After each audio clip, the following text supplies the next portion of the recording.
আমাদের এই দীপ্ত স্লোগান হয়ে যাবে আরো বেশি খুশি। সৎভাবে করলে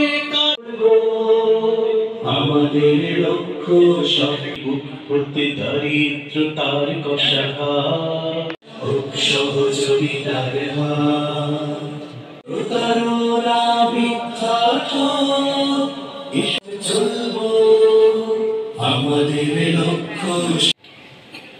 এবং তখন থেকে এটা কার্যক্রম নবীজির আদর্শ বাংলাদেশের ইসলামী অর্থনীতির একজন স্বপ্নদ্রষ্টা।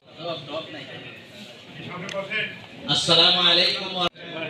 উন্মুক্ত করব স্মারক উদ্বোধন করব ইনশাআল্লাহ জয়পুরহাট আজকের এই স্মারক উদ্বোধন ঘোষণা করছি।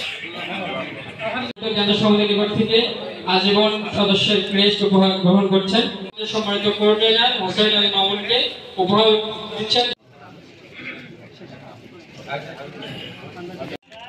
এরপরে ক্রেস্ট গ্রহণ করবেন বিশিষ্ট ব্যবসায়ী জনাব আল্লাহ যেন আপনাদের সবাইকে এরকম একজন একজন করে ভূমিকা সবচাইতে বেশি থাকে। একদিকে যেরকম শত শত লোক হাজার হাজার লোকে কর্ম দেওয়ার সুযোগ